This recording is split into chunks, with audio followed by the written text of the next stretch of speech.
The bathroom mirror was cracked, a spiderweb of fractured glass that split Lily's reflection into two uneven halves. Outside, the Chicago wind slammed against the thin walls of the trailer, rattling the window frame like a thief trying to break in. Lily stood on her tiptoes. She was small for 8 years old, too small for the weight she was carrying in her heart. She held a pair of dull, orange-handled kitchen scissors in her right hand. They felt heavy, cold. She looked at her hair. It was her mother's favorite thing, a cascade of copper-red waves that reached all the way down to her waist. Her mother, Sarah, used to brush it every night, singing soft lullabies, telling Lily that her hair was kissed by the sunset. But that was before the coughing started, before the color drained from Sarah's face, leaving her skin the color of old paper. In the other room, the sound of a cough tore through the silence. It was a wet, ragged sound. It sounded like drowning. Lily lowered the scissors. Her hands were shaking. She remembered the conversation she had overheard last night, the pharmacist on the phone, his voice tinny and apologetic. "I'm sorry, Mrs. Adler. The insurance lapsed. The copay is $80. I can't release the inhalers without it. $80. It might as well have been $1 million. Lily had checked the jar above the fridge. $3.42. She looked back at the mirror. She grabbed a handful of her red hair.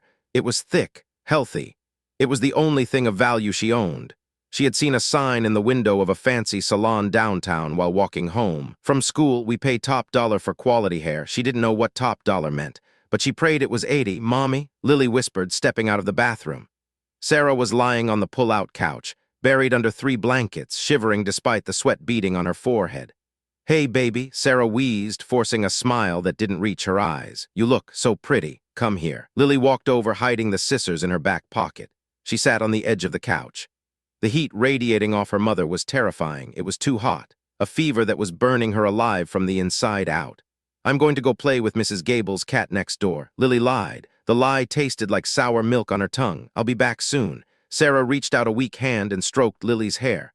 "Okay, sweetie, be careful. Don't go too far." Her hand dropped, exhausted by the simple movement. Lily's heart hammered against her ribs. She pulled the blanket up to her mother's chin. "I promise, Mommy, I'm going to fix it." Lily grabbed her coat. It was a navy blue puffer jacket from the thrift store, 2 sizes too big, with a piece of duct tape covering a tear on the sleeve. She zipped it up to her chin, shoved the scissors deep into her pocket just in case, and stepped out into the biting November wind. The cold hit her face like a slap, but she didn't turn back. She marched toward the bus stop, her small boots crunching on the frozen gravel. She had a mission. She was going to sell the sunset, to buy her mother some air. The city center was a different world. Here the buildings scraped the sky, made of steel and glass that reflected the gray clouds. People walked fast. They wore coats that cost more than Lily's trailer. They held cups of coffee that smelled rich and bitter. Lily felt invisible. She was a small blue dot in a sea of gray and black. She found the salon she had seen, Lumiere. The letters were gold script on a black awning. A chandelier glittered inside. Lily took a deep breath. She pushed open the heavy glass door. A bell chimed, a soft, elegant sound. The air inside smelled like lavender and money. A woman at the front desk looked up. She had sharp cheekbones and hair so blonde it looked white. She frowned, scanning Lily from her muddy boots to her taped-up jacket. "Are you lost, sweetie?" The receptionist asked. Her voice wasn't kind. It was the voice someone uses when they find a stray dog in their garden. "No, ma'am." Lily stepped forward, pulling her hood down. Her red hair tumbled out, vibrant and wild against the pristine white room. "I saw the sign. It says you buy hair." The receptionist blinked. She leaned over the counter, looking at Lily's hair. For a second, a flash of appreciation crossed her face. But it was quickly replaced by a sneer. "We buy professional hair, honey, from adults. We don't take donations from." "Well, we need to know the history, the care routine. I brush it every day." Lily said quickly, desperation rising in her throat. "I wash it. It's clean. Please, I need $80. The receptionist laughed, a short, sharp bark. "80? Oh, honey, we don't just hand out cash to children off the street. Where are your parents? You can't be in here soliciting. You're disturbing the clients. Please." Lily stepped closer, her hand gripping the edge of the marble counter. "My mom is sick. She needs medicine. It's really long. Look." She turned around to show the length. But the receptionist was already pointing at the door. "Out, now, or I'm calling security. We aren't a pawn shop." Lily felt the tears prick her eyes. The shame was hot and sharp. She turned and ran. She ran out the door, the bell chiming happily behind her. She didn't stop running until her lungs burned and she was 3 blocks away. In a part of town where the buildings were older, darker, and the sidewalks were cracked. She wiped her face with her sleeve. She couldn't go home, not empty-handed. She looked up. Across the street was a barber shop, Sal's Cuts. A red and white pole spun slowly in the window. It wasn't fancy. There was no chandelier. She crossed the street. Inside, the shop smelled of talcum powder and barbicide. There were two men in the chairs. And in the corner, waiting his turn, sat a man who looked like he didn't belong there at all. He was wearing a charcoal gray suit that fit him perfectly. He had silver hair, combed back, and a face that looked like it was carved from granite. He was reading a newspaper. His legs crossed. He looked bored, impatient. This was Thomas Sterling, a man who owned half the skyline Lily had just run from. His driver had a flat tire outside, and Thomas had ducked in to escape the wind. Lily didn't know who he was. She only saw the barber, an older man with thick glasses and a white smock. She walked up to him. "Excuse me, sir." The barber, Sal, looked down. "Yeah. What can I do for you, kid? You looking for your dad?" "No, sir." Lily took a breath. Her voice trembled, but she forced it to be loud. "Do you buy hair?" Sal paused, his scissors hovering over his customer's head. The man in the corner, Thomas, lowered his newspaper. He watched over the rim of his glasses. "Buy hair?" Sal chuckled. "I cut hair, kid. I sweep it up and throw it in the trash. I ain't a wig maker." Lily's shoulders slumped. The hope drained out of her like water from a cracked cup. "Oh, okay, I'm sorry." She turned to leave, but then she stopped. She turned back to Sal. You think anyone would give me $80 for it? It's really long." Sal looked at her. He saw the duct tape on her jacket. He saw the red rim around her eyes. "Why do you need $80 so bad?" "Kid, it's for my mom," Lily whispered. "She can't breathe good. The pharmacy won't give her the medicine." Thomas, in the corner, folded his newspaper. He didn't speak. He just watched. His eyes narrowed, analyzing the girl. He had seen 1,000 scams in this city, people using kids to beg. He was a man who believed in numbers, not tears. Sal sighed. He dug into his pocket and pulled out a crumpled $5 bill. "Look, I can't buy your hair, but here, get yourself a hot chocolate." Lily looked at the $5. It wasn't 80. It wouldn't save Sarah. She shook her head. "I don't need chocolate," she said, her voice breaking. "I need my mom to live." The silence in the barber shop was heavy. The buzzing of the electric razor had stopped. Lily stood there, small and defeated. She didn't take the $5. She looked at Sal, then at the man in the suit in the corner. Thomas Sterling met her gaze. His eyes were cold, blue steel. He expected her to ask him next, to turn those big, watery eyes on the rich man and beg, but she didn't. She just nodded to Sal. "Thank you anyway, sir." She turned and walked out into the cold. Thomas watched the door close. Something about the way she refused the money bothered him. Most beggars took what they could get. If it was a scam, she would have taken the $5. He stood up. "Keep the spot, Sal. I'll be back." He walked out of the shop. The wind was picking up, swirling trash along the gutter. He saw the little blue coat bobbing down the street. She was walking fast, head down against the wind. Thomas signaled to his security detail parked down the block, but waved them off. He wanted to see this for himself. He followed her. He kept his distance. A gray shadow trailing the blue coat. He watched as she stopped at a pawn shop. He waited by the window.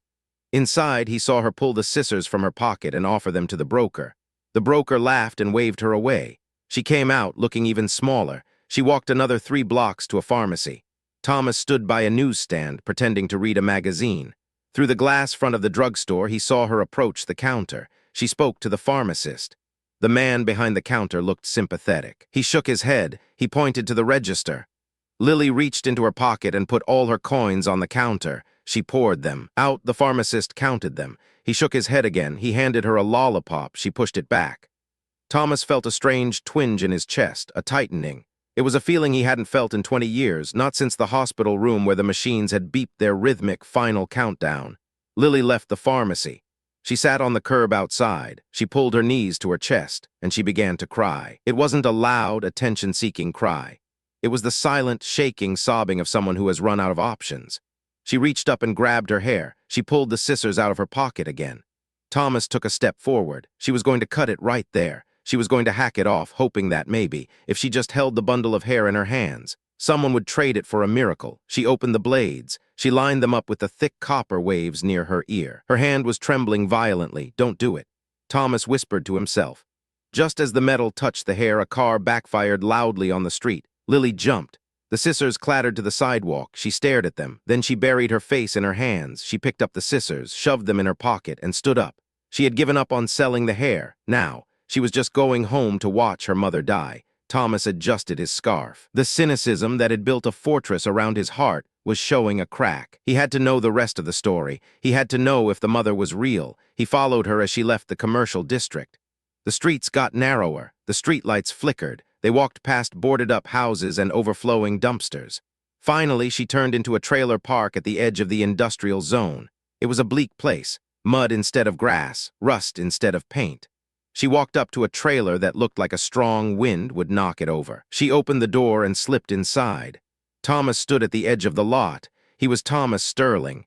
He could buy this entire plot of land with the change in his pocket, but standing there in his $3,000 suit. He felt incredibly poor. He walked up to the trailer. The walls were thin. He could hear voices. "I'm sorry, Mommy." Lily's voice came through the aluminum siding. "I tried. I really tried. Nobody wanted it." Then a hacking cough, deep, wet, painful. "It's okay, baby." A woman's voice, weak. "Come here, warm your hands. You're freezing." Thomas raised his hand to knock. But before his knuckles could touch the metal, a beat-up sedan screeched into the driveway behind him. A man in a leather jacket jumped out. He looked angry. He held a clipboard. "Hey," the man yelled at the trailer. "Adler, open up. I know you're in there." Thomas stepped back into the shadows of the large oak tree near the entrance. He watched. The man pounded on the trailer door. The sound echoed like gunshots in the quiet evening. "Open up." "It's the 15th. Time's up." The door creaked open. Lily stood there. She looked terrified. "My mom is sleeping," she whispered. "Please, she's really sick." The landlord, a man named Miller, didn't care. "I don't care if she's the Queen of England. She's 3 months behind. I told her last week. No cash, no keys. You guys are out. Tonight. Lily's voice pitched up in panic. "But it's freezing. Where will we go? There's a shelter downtown." Miller spat. "Now move aside so I can check the condition of the place." He pushed past Lily. Thomas heard a cry from inside. "Please, sir." It was Sarah, the mother. "Just one more week. My disability check comes on Tuesday." Thomas stepped out from the tree. The rage that filled him was cold and precise. It was the same rage he used in boardrooms to destroy competitors. But this time, it was fueled by something else. He walked up the rotting wooden steps. His polished shoes made a distinct, solid sound. Miller was standing in the small living room, towering over Sarah, who was huddled on the couch. Lily was standing between them, her arms spread wide like a tiny shield. "Get out!" Lily screamed at the landlord. "Leave her alone." Miller raised a hand to push the girl aside. "Excuse me." Thomas's voice cut through the air. It wasn't loud, it was absolute. Miller spun around. He saw the suit, the posture, the eyes that looked like they could freeze fire. "Who the hell are you?" Miller stammered. "I'm the man who is going to ruin your life if you don't step away from that child." Thomas said calmly. He stepped into the trailer. The smell of sickness and mold was overwhelming, but underneath it, he saw the tidy throw pillows, the drawings on the fridge, the love holding the rotting walls together. Miller sneered, trying to regain his bravado. "Look, buddy, this ain't your business. These deadbeats owe me $1,200. $1,200. Thomas repeated. He reached into his inner jacket pocket. He pulled out a checkbook, a leather-bound book that whispered wealth. He uncapped a gold pen. He wrote quickly. He tore the check out with a sharp rip. He held it out between 2 fingers. "Here is $5,000, Thomas said. "That covers the back rent and 3 months in advance. Now get out." Miller looked at the check. His eyes bulged. He snatched it. Yeah, okay, sure, just keep it quiet, yeah." He scrambled out of the door, disappearing into the night like a cockroach when the lights turn on. The silence returned to the trailer, but now it was heavy with shock. Lily stared at Thomas. You're the man from the barber shop."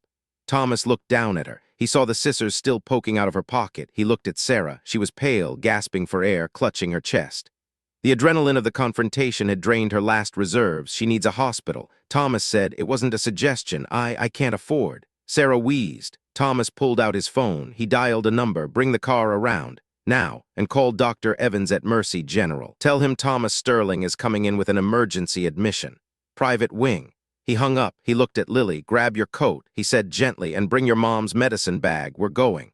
Lily didn't move. She looked at him with wide, confused eyes. "Why?" she asked. "Why are you doing this? I didn't give you the hair." Thomas knelt down. He didn't care that the floor was dirty. He didn't care about his suit pants. He was eye level with her now. He reached out and tucked a strand of her red hair behind her ear. "Because," Thomas said, his voice cracking just a little, "a long time ago, I had a little girl and she had hair just like yours. I had all the money in the world, Lily, but I couldn't buy her a cure. I couldn't save her." He looked at Sarah, then back to Lily. "But I can save you." The private room at Mercy General was quiet. It smelled of clean linen and eucalyptus, not mold. Machines hummed softly, monitoring Sarah's steady heartbeat. The Roman IV drip was working. The color was returning to her cheeks. It had been 3 days. Lily was sleeping in the chair next to the bed. She was curled up, holding Thomas's suit jacket like a blanket. Thomas stood by the window, looking out at the Chicago skyline. He felt lighter.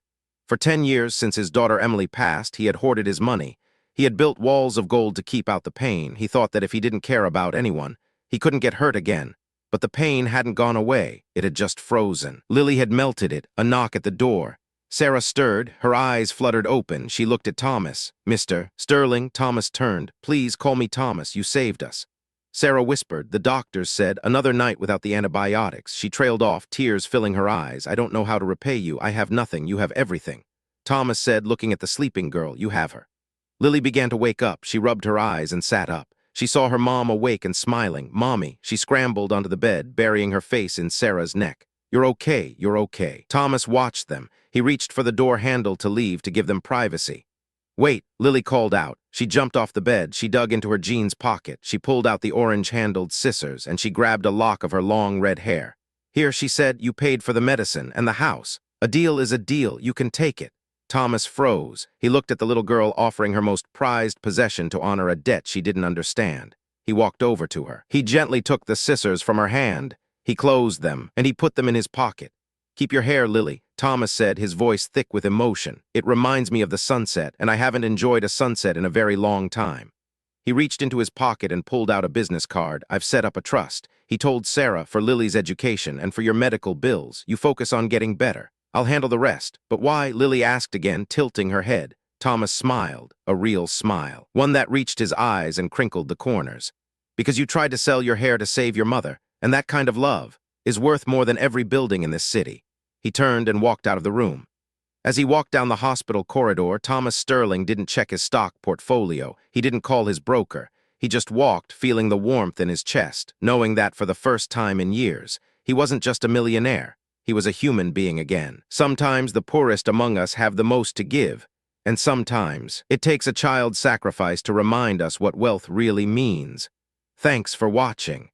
If this story touched your heart, please subscribe and visit the channel for more real-life stories.